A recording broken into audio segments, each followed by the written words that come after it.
Hey guys, welcome back to this channel. In this video, I'll be showing you guys how you can use a green screen on Capcut PC.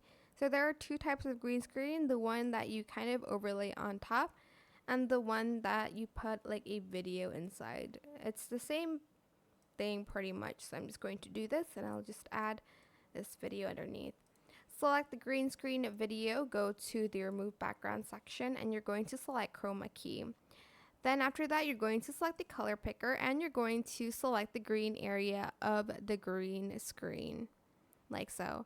You can adjust the intensity and adjust the shadow here. You can also adjust the edges by cleaning them up here, but you'll need the Pro feature for that. I'm just going to select the video and I'm just going to scale it down a little bit like that.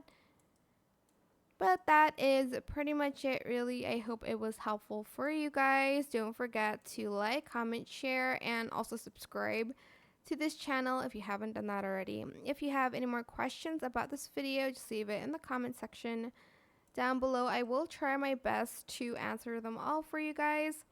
And if you found this video helpful, please click the thanks button as well. That is it for this video. Thank you so much for watching. Bye!